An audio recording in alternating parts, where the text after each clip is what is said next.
Thank you very much, Dr. Mutta, for agreeing to this interview.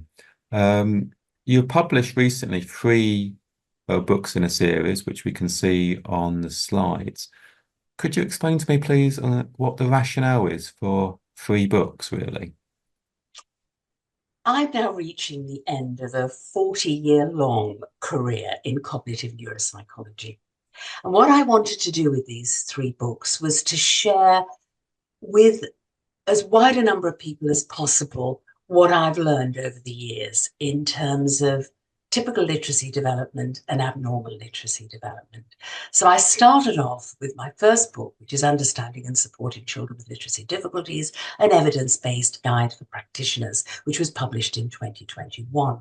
Because of the positive reaction to that book, I decided that it would be helpful if I could create two more books, if you like, complementary books, companion books, which address two further but different audiences that have similar but different needs to specialist practitioners. So the Parent's Guide to Understanding and Supporting Children with Literacy Difficulties came out quite recently, and shortly to be published is the Class Teacher's Guide to Literacy Difficulties. So they form, if you like, a companion series of three books, which I think reach the broadest audience I can. The three books are very similar in structure in that in all three, the first part deals with knowledge that practitioners, teachers, and parents need to have in order to better understand what literacy difficulties are, what causes them, and how they present both in the classroom and at home. The second half of each book concentrates on practical activities, teaching methods, tips and strategies that parents, classroom teachers, and practitioners can use to help support the child's learning and reinforce their important skills. The webinars that accompany the three books are designed for parents and classroom teachers, and what they're aiming to do is to give a flavour of what's in the three books and also to emphasise key points that I hope that practitioners, parents and classroom teachers can take away. Thank you.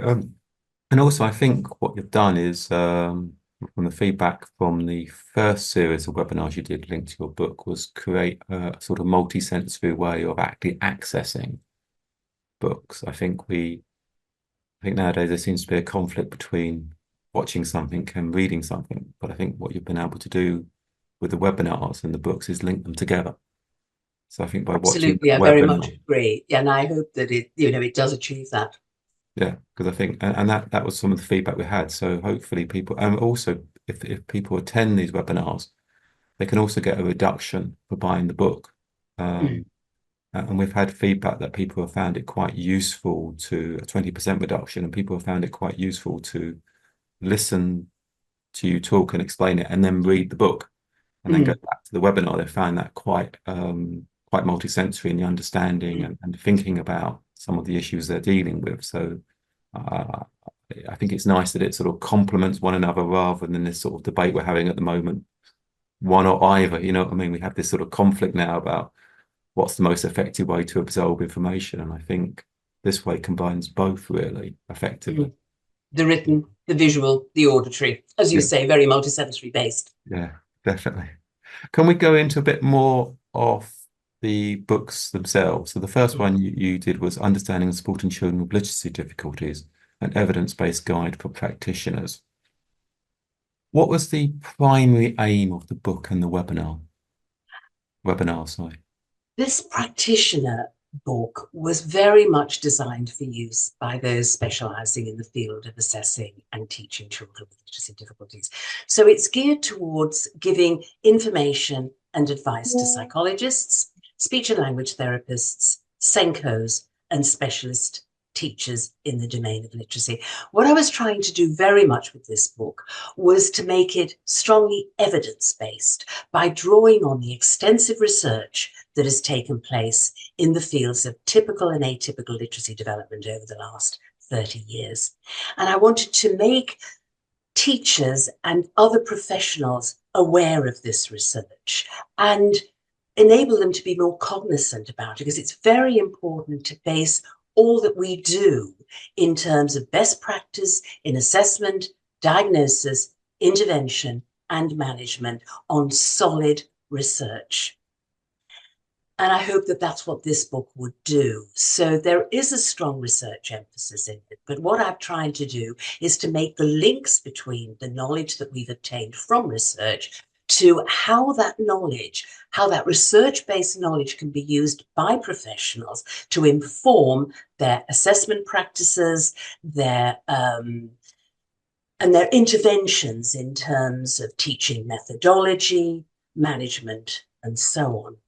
The book uses case studies that describe how individual children actually might present with a literacy disorder, not just children with pure literacy disorders, dyslexia or reading comprehension difficulties, but also the common situation where we find children with literacy difficulties who also have co-occurring or accompanying learning difficulties, such as attention problems, maths difficulties, motor problems that affect their handwriting, and so on.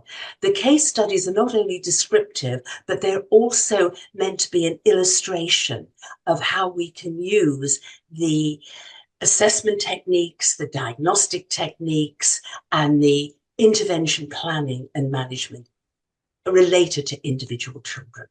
And I see that as a very key aspect of this book, because the case studies, the same case studies, appear at different points in the book, descriptively and also illustratively. Okay. And how would you say the webinar works alongside the book? The webinars, so it's a series of webinars. Very much in a complementary way, as you described, in that in the webinar, I go through the research in a way that I hope is accessible to professionals who might not have the research background or experience that psychologists do, for instance. So explaining research in a way that enables them to better understand it by being more visual and more auditory, and then linking that research with how they should develop assessment and intervention practices. And again, giving them a flavour of what the whole book is about and sending key points away as to how the research links to practice. Thank you. More recently, you've been published Understanding and Supporting Your Child with Literacy Difficulties, a guide for parents, and you're obviously doing an accompanying webinar. Why do you believe it's critical for parents to be actively involved in supporting children with literacy difficulties? My parent book is very much about empowering parents with the knowledge and strategies that will enable them to better understand their child and what their child is experiencing as they go through a literacy problem, but also about how they can reinforce their child's learning within their own context. Parents are there throughout their child's school life. Teachers, of course, come and go. Parents are there forever, even on into early adulthood. So nobody is in a better position than a parent. Nobody has the power to actually influence their child's life like a parent does. So if I can help parents better understand their child's literacy difficulty, then they're going to be able to better support them emotionally and also more specifically in reinforcing their learning within the classroom context. And so what I try to do in this book is to really achieve four main aims. First, to help parents better understand what their child is experiencing, what sort of difficulties they're going through and how it impacts their lives, including their home lives. To help parents determine whether or not their child might have a literacy difficulty. And I do this partly through giving them the knowledge about what literacy difficulties are and what causes them, but also key questions they can ask themselves and questionnaires that they can complete. So they have a better idea of, does their child have dyslexia, word level reading difficulty, do they have a reading comprehension difficulty? Because once they've got this information, that puts them in a far better position to communicate with classroom teachers. And so I give them some guidelines about how they can work together with classroom teachers and other professionals, including SENCOs, so that what they can achieve is a very powerful and positive and effective partnership. They need to work together so that they can get the help that that child needs and support them in a wide range of contexts, not just in school, but at home as well. And finally, what I wanted to do with the parent book is to give parents lots of practical strategies for reinforcing their child's learning at home. So various activities and games that will help promote reading skills, spelling skills, writing skills, but also more generally to look at ways that they could help their children with their homework, because children with literacy difficulties are often very resistant to doing homework. So strategies for doing that, emotionally supporting them, and very importantly, motivating them. Because of course, children with literacy difficulties do experience a lot of failure, which can be very demoralizing and very demotivating. So I do talk about how parents can help keep their child going and motivate them to work as hard as possible.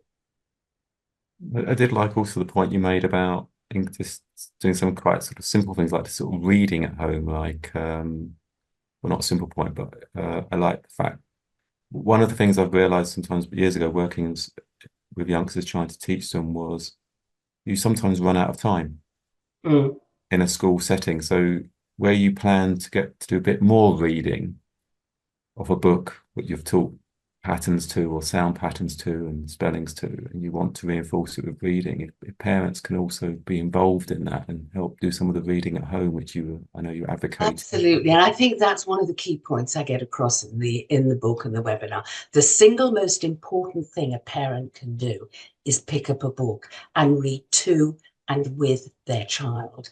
When children are very young, reading to them actually exposes them to sophisticated vocabulary, complex oral narrative, which improves their spoken language. And it's spoken language that forms the foundation for literacy. And reading with your child, hearing your child read is absolutely critical to expanding their word-specific vocabulary, to giving them the opportunity to practice their decoding skills, and to give them the sense of narrative that improves their reading comprehension. There's no more important thing a parent can do to support their child with a reading difficulty is to listen to them read and to get them to read as frequently and as consistently as possible. Thank you. Your third book in the series is Understanding Children with Literacy Difficulties in the Classroom, which I think is coming out in September. That comes out on September the 19th. I already have an advanced copy of it. The classroom teaching book is geared towards helping class teachers have the knowledge to get a better understanding of why a given pupil's literacy experience is going wrong. So understanding what literacy difficulties are, what causes them, how they present within the classroom. And from there, helping class teachers identify whether a child might have a literacy difficulty.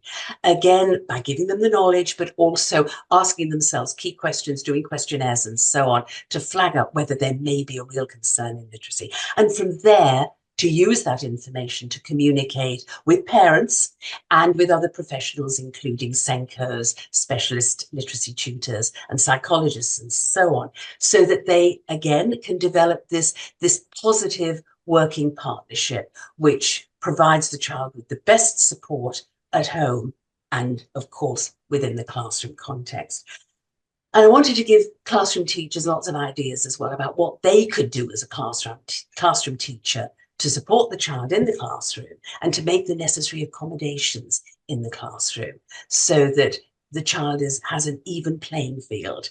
And that's within the context of classroom learning, but also situations like exams. One particular point I very much stress in the classroom teaching book is that I recognize that classroom teachers are extremely busy and often very stressed people. They don't have the time to spend a lot of effort and time with an individual child who has a literacy problem. They simply don't have the time in a class of 30, 35 children to do that. So what I do want to emphasize in the book is there's a great deal of research that shows that if classroom teachers draw on other support resources like teaching assistants, classroom volunteers, and of course parents, that can go a long way to to supporting that child in a way that is cost and time effective to the classroom teacher, because it's teaching assistants, it's parents, it's classroom volunteers. They're the ones that have the time to reinforce the skills, not necessarily teach literacy skills, but to reinforce them through lots of practice. And that makes such an enormous difference to children with literacy difficulties. I think that's quite important what you raised, because the code of practice and the DFE teacher standards place a legal requirement on classroom teachers to have responsibility for supporting students or pupils with literacy difficulties. And one of the biggest feedbacks you get is what you just said, is time to do that. And when Ofsted come in to do an inspection, they will be looking for a seamless level of support. So what you've just described is, you can't just turn around and say, well, I haven't got the time. Is how have you effectively identified, how have you tried to meet the need of all your students to the best of your abilities? And how have you used the resources seamlessly, effectively to support the students? So I think that's actually quite critical, because I think that might address, because often when you're speaking to classroom teachers, they will say, well, you're putting all this responsibility on me, but where's the time? And you can understand where they're coming from, but it is the law of the land. It is actually clearly stated in the code of practice and clearly stated in the teachers' standards. So every school should be showing or attempting to show evidence of compliance to that. So I think that's really quite, as you said, I think it's really important, is how you take that responsibility on, how you self-question it, and how you can possibly best manage the situation to the best of your abilities and the time you have, really. And I think what I hope to do in the Classroom Teacher book is to very much reassure classroom teachers that these resources that they can use, like volunteers, teaching assistants, parents, and so on, there's excellent evidence from research that it actually works. And certainly the research work of Maggie Snowling and Charles Hume clearly indicates that well-supported and trained classroom teaching assistants can deliver not just the opportunity for reinforcement of classroom skills, but actually prescriptive teaching programs that make a big difference. And there are very good evidence-based trials that demonstrate that. So hopefully that's a message that comes across quite strongly in the book, because I do recognise that classroom teachers are under a great deal of stress. They can't devote individual time to necessarily listening to children read, or even necessarily to do some specific teaching strategies. That's why I think it's the importance of having this positive working partnership. Classroom teacher, SENCO, teaching assistants, volunteers and parents all working together in a systematic and integrated way, so that the classroom teacher can feel like they have control over it all. But in fact, they're not taking on the total responsibility, but actually making use of other resources effectively, with very positive results for the child. Definitely. No, I wasn't suggesting, when I was talking about the code of practice and etc., I wasn't saying that as a legal threat or anything. I'm just stating what the framework people have to operate in. And I think this, as you said, this could be, these are sort of things they need to be thinking about on a professional basis. Your final book is my special alphabet book, which is not really part of this series. Yeah, thank you. What motivated you to come up with an alphabet book, really? And how would you see that in sort of early literacy development? My motivation for doing this really was a research study that I conducted with Maggie Snowling and Charles Hume, in which we followed up typically developing children in North London state schools from the ages of 4 to 6 years during the first stages of learning to read. And what this research study showed was that there are 4 key skills that children need to have in place to make a good start in learning to read. And making a good start in learning to read is absolutely critical, because there have been excellent longitudinal long-term studies that have clearly demonstrated that children who get off to a good early start in learning to read have a positive attitude towards books for the rest of their life.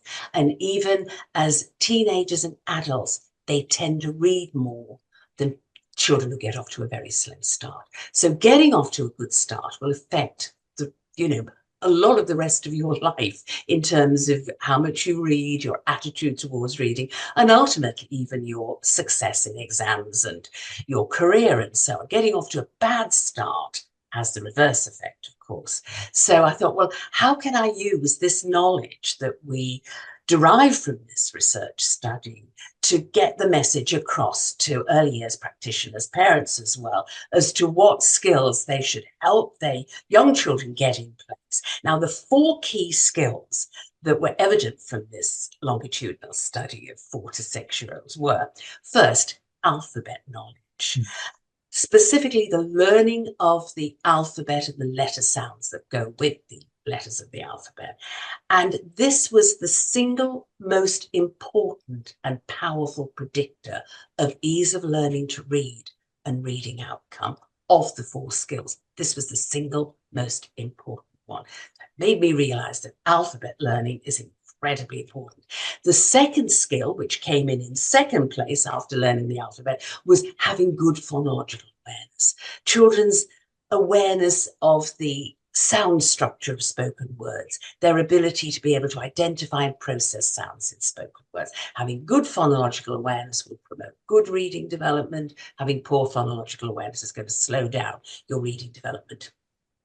The third key skill was basically about linking the child's emerging alphabet knowledge with their phonological awareness. So the child realizing that when they see the printed letter T on a page, that it makes the sound T, irrespective of where it occurs within the word. And this essentially forms the foundation for children being able to phonically decode words they've never seen before.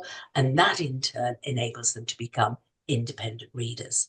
The fourth key skill was oral language. So children's vocabulary knowledge, their understanding of grammar, their appreciation of oral narrative. And it's these oral language skills upon which written language, reading and spelling is built.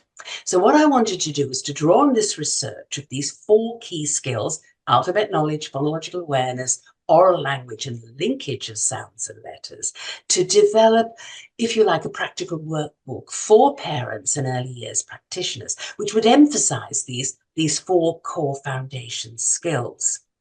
And so we started off by doing an alphabet section. The first part of the alphabet book is teaching the letters of the alphabet, the sounds of the letters of the alphabet, within the context of a vocabulary and narrative-rich story about saving the planet. So it has oral language built in there as well as teaching children about alphabetic sound-to-letter correspondence. We then moved on to giving parents and early years educators practical ideas, fun games, activities, exercises that would promote phonological awareness, phonological linkage, that is linking sounds with letters, and good oral language to include vocabulary, grammar, and so on. The book can be used for all children, but it's very much geared towards meeting the needs of children who are at risk for literacy difficulties. And these are children who perhaps are born into families where there are members of the family who have struggles with reading and spelling, and also children who make a slow start in literacy because they don't have the good oral language foundation skills. So these are children who are late to talk, for instance. So it's very much geared towards these at-risk readers, but can be used for all children learning to read, because it's about the foundation skills that all children need to make a good start in learning to read and spell. If you've got the 4 core foundation skills at a good level, you will find reading easy. If you haven't got them at a good level, you're going to find reading difficult. So that was the main purpose of producing this book. The modern the early years curriculum doesn't emphasize as much the alphabet, teaching of the alphabet. It's very much into sort of synthetic phonics.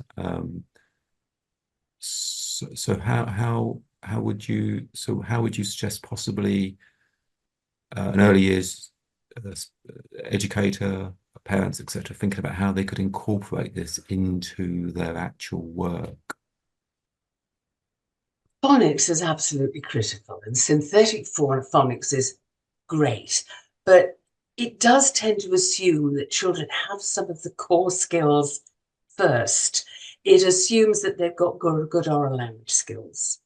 It assumes that they've good phonological awareness skills. And of course, most children acquire good phonological awareness skills in the process of developing oral language, so that most children are arriving at school with probably a fair basis in phonological awareness that they can then build on.